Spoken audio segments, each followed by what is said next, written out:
On the evening of December 16th, 2010, winter had already settled into Bristol with the quiet insistence that comes before Christmas.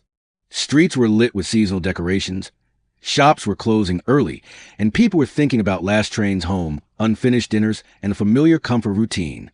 Joanna Yeates, 25 years old, left her workplace at a landscape architecture firm and met friends for drinks. There was nothing unusual about the night. She was described by those who knew her as thoughtful, independent, and careful. She did not drink excessively. She did not behave recklessly. She texted her boyfriend, Greg Reardon, who was away in Sheffield visiting family, and mentioned she would be heading home soon. Shortly after 8:30 p.m., Joanna left the pub and began the short walk back to her flat in Canninge Road, Clifton. It was a route she knew well, one she had taken countless times before. CCTV footage later showed her buying pizza from a nearby shop at 8:40 p.m. She paid in cash, collected her order, and walked away. This image, ordinary, mundane, almost painfully normal, would become one of the last confirmed moments of her life. She never made it home. When Joanna failed to answer messages later that evening, concern did not immediately turn into panic. She was an adult, she lived independently, and brief silences were not uncommon. But by the following morning, December 17th, something felt wrong. Her landlord entered the flat and found the door unlocked. Inside, everything appeared normal, almost carefully so. Her coat and boots were missing. Her mobile phone, keys, and purse were gone. The pizza she had bought the night before sat untouched. There were no signs of a struggle, no overturned furniture, no broken glass. The flat looked as though she had simply stepped out and never returned. Police were contacted, and by midday the disappearance was officially logged. At first, the tone was cautious rather than alarmist. Missing adults are often found quickly, and investigators initially treated the case as a concern for welfare. Officers canvassed the area, checked CCTV cameras, and spoke with neighbors. The early narrative was restrained. A young woman missing. Circumstances unclear, no immediate evidence of violence. But beneath that restraint was an unspoken fear. Joanna had vanished within a few hundred meters of her home, in a well-lit residential area, at a time of night when people were still moving about. This was not a remote path or an isolated road. Clifton was affluent, quiet, and generally considered safe. The implication was unsettling. If something had happened to her, it had happened quickly and without witnesses. As the hours passed, police activity increased. Sniffer dogs were brought in. Helicopters searched nearby green spaces and waterways. Appeals were issued asking the public for information about anyone who might have seen Joanna after she left the pizza shop. Friends and family began arriving in Bristol, carrying with them the visible weight of worry that only grows heavier when there are no answers to hold on to. Greg Reardon returned from Sheffield as soon as he heard. He cooperated fully with police, providing phone records and a clear account of his movements. There was nothing to suggest conflict between them. Their relationship was described as stable and affectionate for investigators. He was quickly ruled out as a suspect. But in the background, another force was gathering momentum, one that did not wait for evidence or restraint. The media arrived early and aggressively. Within days, Joanna's photograph was everywhere, on television screens, newspaper front pages, and online news sites. She was described in loving detail her career, her hobbies, her future plans. This attention was not malicious in itself. A missing young woman days before Christmas naturally commanded public sympathy. But as the days passed with no breakthrough, the tone began to shift. Sympathy curdled into speculation. Every absence creates a vacuum, and in this case, that vacuum was filled with questions that had no immediate answers. Why was her door unlocked? Why was her pizza untouched? Had she met someone she knew? Had she been followed? Each unanswered question became an invitation not just for investigation, but for conjecture. Police continued to stress that there was no confirmed evidence of foul play, but they also expanded the search area, including stretches of nearby River Avon and open land on the outskirts of the city. The possibility that Joanna had been harmed was no longer unthinkable. It was becoming increasingly likely. Officers worked long hours under mounting pressure, aware that time, public expectation, and media scrutiny were all tightening around the case. December 20th brought the first major escalation. A man was arrested for questioning in connection with Joanna's disappearance. His name was not immediately released, But the arrest itself marked a turning point. It suggested that police believed a crime may have occurred. The reassurance of uncertainty was gone. Something had happened to Joanna Yeates, and it was serious enough to justify detention. Within hours, the media began circling the arrest with intensity that outpaced official statements. Reporters gathered outside homes, questioned neighbors, and searched for personal details that might give shape to a story still largely unknown. The arrested man was later released without charge, but the damage done in those hours could not be undone. A shadow had been cast, not just over one individual, but over the entire investigation. For Joanna's family, the days blurred into a cycle of waiting and dread. Public appeals were made on their behalf, voices breaking as they asked anyone with information to come forward. Their pain was visible, unguarded, and deeply human. Christmas was approaching, a time usually defined by return and reunion. Instead, they were confronted with the unbearable possibility that Joanna might never come back. By December 23rd, police formally stated that they believed Joanna was dead. The shift in language was devastating but necessary. It acknowledged what evidence was beginning to suggest and prepared the public for the worst. Still, no body had been found. Without that final confirmation, hope, however fragile, refused to disappear entirely. The city held its breath as Christmas Eve arrived. Lights shone, carols played, and families gathered. But beneath the surface there was a shared unease. Somewhere, not far from where Joanna had last been seen, the truth of what had happened to her was waiting to be discovered. And with every passing hour, the pressure to find it grew heavier, threatening to crush not only the guilty, but also the innocent caught in the widening wake of suspicion. Christmas Day arrived with a muted solemnity that follows days of unanswered fear. While families across Britain were unwrapping gifts and sitting down to lunch, police officers on the outskirts of Bristol were preparing for a discovery that would confirm what many had already begun to dread. At approximately 8:30 a.m. on December 25th, 2010, Joanna Yeates' body was found in a snow-covered ditch beside the A4174, the Avon Ring Road, in a semi-rural area of Fayland, roughly 10 miles from her home in Clifton. She was partially clothed, positioned face down, her body concealed by vegetation and frost. There was no dramatic reveal, no cinematic moment, just a stark, irreversible fact of death. The news spread quickly. By mid-morning, police confirmed publicly that the body was believed to be Joanna's. Later that day, formal identification was completed. For her family, the thin, agonizing line between hope and despair finally snapped. There would be no reunion, no explanation given in her own words, only silence, and the unbearable knowledge that her last moments had unfolded somewhere far from home, unseen and unheard. Post-mortem examinations were conducted in the days that followed. The cause of death was determined to be strangulation. There were no significant injuries suggesting a prolonged struggle, and no evidence of sexual assault. These details mattered not because they softened the crime, but because they shaped the investigation. Joanna had not been killed in a frenzy of violence. She had been killed deliberately, efficiently, and with enough control to suggest the act did not spiral beyond the perpetrator's intent. This was not random chaos. It was personal in execution, if not in motive. Police immediately upgraded the inquiry to a murder investigation. Dozens of officers were assigned full-time.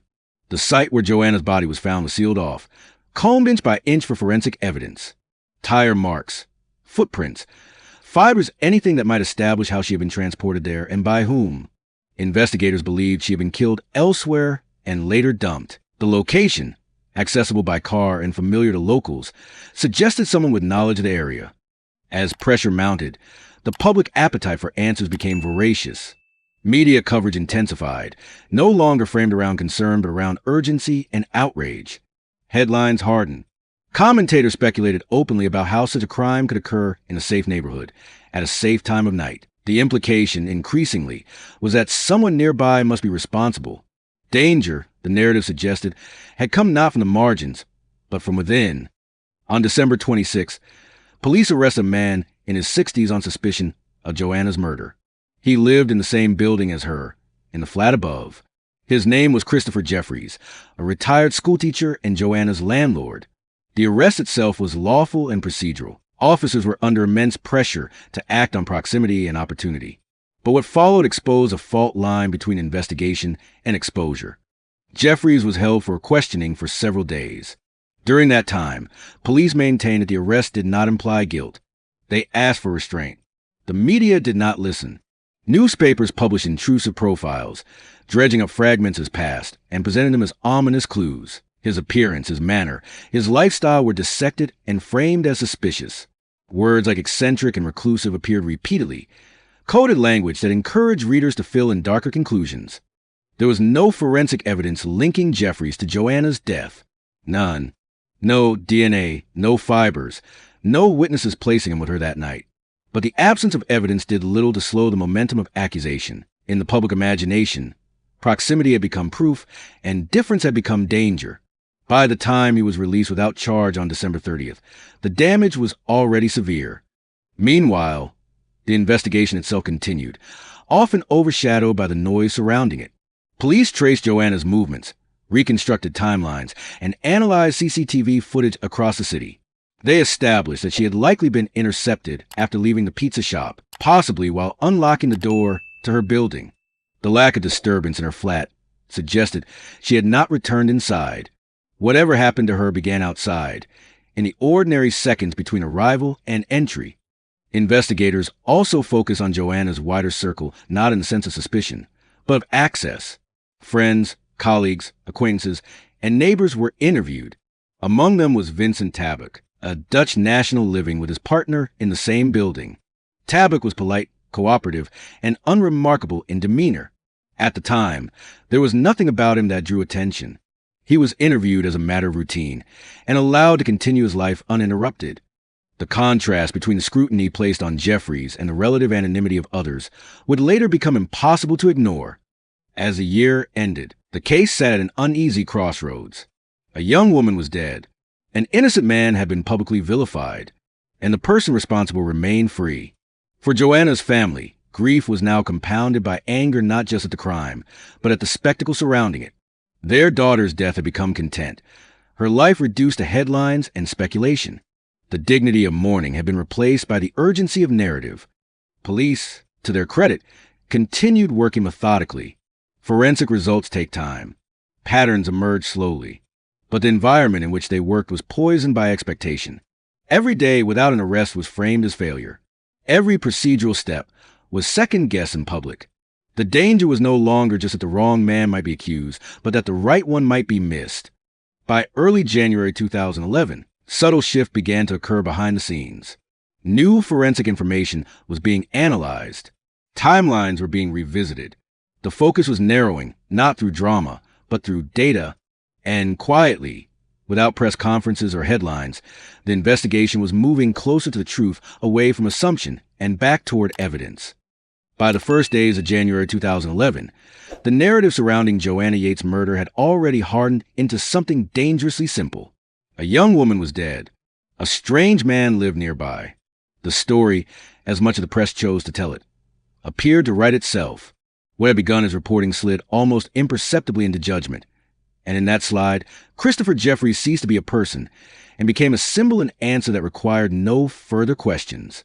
Jefferies had been released from police custody on December 30th without charge. From a legal standpoint, that should have been the end of his involvement. From a human standpoint, it was only the beginning of his ordeal. By the time he walked free, newspapers had already published pages of insinuation. His private life was dissected with an intimacy usually reserved for the guilty. Former pupils were contacted. Old relationships were reframed as suspicious. His appearance, his hair, his manner of dress, his way of speaking was presented as evidence of something unspoken and sinister. None of it was grounded in fact. But repetition has its own authority. The more his image appeared alongside the word murder, the more those two ideas fused in the public mind. He had not been charged, but he had been named. And in an economy of attention, naming is often enough. Jefferies did not give interviews. He did not protest publicly. He remained silent, advised by lawyers, watching as his reputation collapsed in real time. Neighbors avoided him. Strangers recognized him on the street. The presumption of innocence, so often invoked in principle, evaporated in practice. What remained was exposure without protection. This phenomenon trial by media was not new, but in this case, it unfolded with unusual speed and ferocity. The absence of official information created a vacuum, and tabloids rushed to fill it. Anonymous sources were cited. Personality traits were transformed into warning signs. Journalism blurred into storytelling, and storytelling demanded a villain. What made this particularly corrosive was how completely it distracted from the actual task of justice. While attention fixated on Jefferies, the real investigation continued elsewhere, quietly and without spectacle. Detectives were waiting on forensic results, the kind that do not yield to deadlines or outrage. They were comparing DNA profiles recovered from Joanna's body and clothing against those of men who had legitimate access to her building and her surroundings. One of those profiles belonged to Vincent Tabak. Tabak was not dramatic. He was not visible. He did not fit the shape of the story the media had already decided to tell. He lived with his partner, a fellow resident of the building, and worked as a civil engineer. He had been interviewed earlier, like many others, and had offered an account of his movements on the night Joanna disappeared. Nothing in his initial interaction with police had triggered alarm. But forensic evidence does not respond to narratives. It responds to matches. In early January, DNA recovered from Joanna Yeates' body was analyzed and compared. The result was unequivocal. The DNA matched Vincent Tabak. On January 4th, 2011, police arrested him on suspicion of murder. The announcement landed with a dull shock rather than a roar. There was no long build-up, no weeks of speculation leading to this moment. The arrest came not from pressure or proximity, but from evidence. 2 days later, Tabak confessed. In his account, later repeated in court, Tabak admitted that he had encountered Joanna as she returned home. He claimed that he had spoken to her, followed her into the communal hallway, and attempted to kiss her.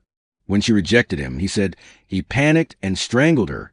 He then transported her body by car and disposed of it in the ditch where it was eventually found. His confession was chilling not because it was elaborate, but because it was banal. There was no grand motive, no elaborate plan, just entitlement, rejection, and lethal force. The truth, once revealed, was devastating in its simplicity. Joanna Yeates had been killed not by a monstrous outsider or a suspicious recluse, but by someone who lived nearby, moved easily within her world, and attracted no attention until it was too late. For Christopher Jefferies, the revelation came too late to undo what had already been done. Although the arrest and confession of Tabak made his innocence undeniable, the harm inflicted on Jefferies did not simply dissolve. He had been arrested, named, and judged in the court of public opinion. The correction, when it came, was quieter than the accusation. It always is. Public reaction shifted rapidly from certainty to discomfort. Questions began to surface not about the crime, but about the coverage. How had so many outlets been so confident, so wrong? How had speculation been allowed to masquerade as insight? The answer lay not in any single article, but in the cumulative effect of unchecked assumption. Police, for their part, acknowledged the strain under which the investigation had been conducted, but the distinction between investigative necessity and media excess was clear. Law enforcement had arrested Jefferies as part of a lawful inquiry and released him when no evidence emerged. The press had gone further and stayed longer, constructing a portrait that bore no relation to reality. In the weeks that followed, Jefferies began legal action against several newspapers. He did not do so loudly or vindicatively. He did so because silence had already cost him too much. The settlements he later received were significant, but they did not restore anonymity or erase memory. They stood instead as formal acknowledgments of harm-rare moments where institutional power was forced to reckon with its own recklessness. Meanwhile, Joanna Yeates' story risked being overshadowed yet again, this time by the scandal of misreporting. But at its core, the case remained what it had always been: the violent loss of a young woman whose life had been cut short for no reason that could ever justify it. The exposure of the wrong man and the capture of the right one did not feel like balance. It felt like a ledger that could never be reconciled. One life was taken, another was nearly destroyed, and between them lay a system part investigative, part performative that had failed to protect either from unnecessary harm. When Vincent Tabak appeared in court later in 2011, the atmosphere was markedly different from the fever days that followed Joanna Yeates' disappearance. There were no unanswered questions left about who had killed her. There was no mystery left to unravel. What remained was the grim task of laying out facts that could never be softened, and of asking what those facts revealed not only about one man's actions, but about the systems that surrounded them. Tabak pleaded guilty to Joanna Yeates' murder. In doing so, he removed the need for a full trial, sparing her family the ordeal of hearing every detail contested in open court. But his plea did not spare them the knowledge of how and why their daughter died. The court heard that Joanna's death was not premeditated in the traditional sense, but it was intentional. Tabak did not lose control in a moment of confusion. He chose to silence her rather than accept rejection. That choice, made in seconds, defined the rest of their lives. The judge sentenced Tabak to life imprisonment, with a minimum term of 20 years before parole could be considered. In delivering the sentence, the court emphasized the gravity of the crime and the permanence of its consequences. Joanna Yeates was described not as a symbol or a headline, but as a person intelligent, kind, and valued by those who knew her. The law, at least in that moment, spoke with clarity. For Joanna's family, the conviction brought a form of closure that was both necessary and incomplete. Justice, in its legal sense, had been done. The man responsible would not walk free. But justice did not return their daughter, nor did it erase the manner in which her death had been consumed by public appetite. Their grief had unfolded under observation. Their private pain exposed to strangers who felt entitled to answers. In the months that followed, attention turned increasingly toward the role of the media. The case against Christopher Jefferies became emblematic of something larger than one man's suffering. It exposed how easily reporting can abandon caution when narrative momentum takes over, and how quickly insinuation can be mistaken for insight. Jefferies pursued legal action against several newspapers, and he won. The settlements, some reaching six-figure sums, were accompanied by formal apologies. Judges described the coverage as unjustified and grotesque. The language was unusually strong, reflecting not only the harm done to Jefferies, but the recognition that such harm had been avoidable. These were not errors made under duress or confusion. They were choices. Yet even as apologies were printed, they could not restore what had been taken. Jefferies had lost anonymity, trust, and a sense of safety in his own community. His name, once attached to a career in education, would forever be linked, however unfairly, to a murder he did not commit. Vindication came, but it came late, and it came quietly. The Joanna Yeates case is often cited now in journalism schools and ethics discussions, not because of its mystery, but because of its clarity. It demonstrates how the rush to explain can outpace the responsibility to verify. It shows how suspicion, once amplified, can become indistinguishable from fact in the public mind.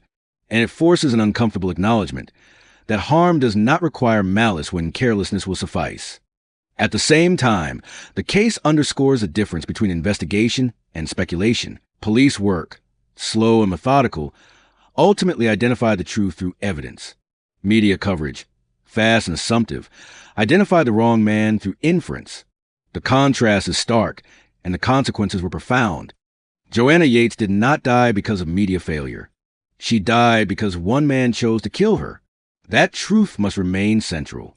But the aftermath of her death revealed secondary victims, those whose lives were damaged not by violence, but by exposure.